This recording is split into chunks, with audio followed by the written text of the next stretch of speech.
एक महिला थी, उसकी एक 10 साल की बेटी राधा थी। वो बहुत गरीब थे, जो कि लकड़ियाँ बेचकर उनका घर बड़ी मुश्किल से चलता था। एक दिन राधा की माँ को बहुत तेज बुखार हो गया। तभी राधा ने अपनी माँ से कहा, माँ तुम आराम करो, मैं कुछ करती हूँ। इतना कहकर वो जंगल की ओर चल पड़ी। जंगल के अंदर जाते ही उसे एक सुंदर लड़की दिखाई दी। तभी राधा ने उससे पूछा, तुम कौन हो और यहाँ क्या कर रही हो? मैं परी हूँ, अक्सर यहाँ आती रहती हूँ, पर तुम कौन हो?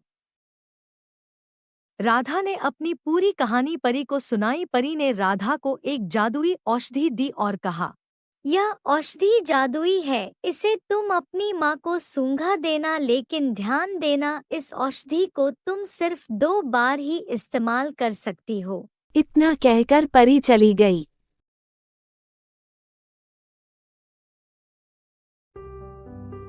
राधा घर लौटी रही थी कि तभी उसे रास्ते में एक बीमार व्यक्ति मिला, जो कि कुछ तकलीफ में था। राधा के पूछने पर उन्होंने कहा, घर में मेरी 4 छोटी छोटी बेटियां मेरी राह देख रही होगी। अकेला मैं ही कमाने वाला हूँ, और उस पर भी यह बीमारी। यदि मुझे कुछ हो गया तो उनका क्या होगा?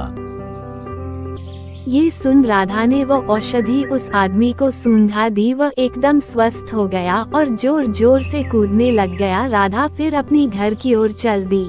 राधा को घर लौटते वक्त शाम हो गई थी। तभी उसे दूर एक रोता हुआ आदमी दिखाई दिया। राधा ने रोने का कारण पूछा।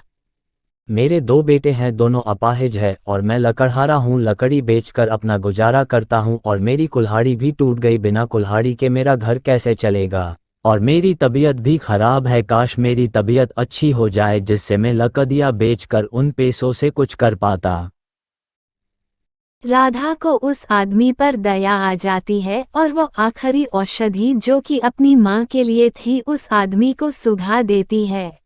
वह आदमी ठीक होने के बाद इधर उधर देखता है और एक चमत्कार हो जाता है और एक खूबसूरत जल परी बन जाता है। यह वही परी थी जो शुरू में राधा से मिली थी। परी ने राधा से कहा, राधा तुम एक नेक लड़की हो जो दूसरों का दुख नहीं देख सकती। मैंने तुमसे कहा था इस औषधि का असर सिर्फ 2 बार ही होता है, फिर भी तुमने दूसरों के दर्द को अपना समझा और उनकी मदद की। मैं तुम्हारे इसी काम से बहुत खुश हूँ। मैं तुम्हारी मदद करूंगी, जिससे तुम्हारी माँ जल्दी ही ठीक हो जाएगी। और एक वरदान देती हूँ, तुम्हें जब भी मेरी जरूरत हो मुझे बुला लेना, मैं आ जाऊंगी।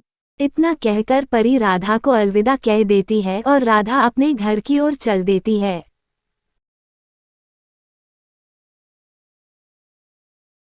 उस औषधियों से राधा की माँ ठीक हो जाती है। माँ के ठीक होने के बाद राधा ने बताया कि कैसे ये चमत्कार हुआ और उस परी के बारे में भी बताया।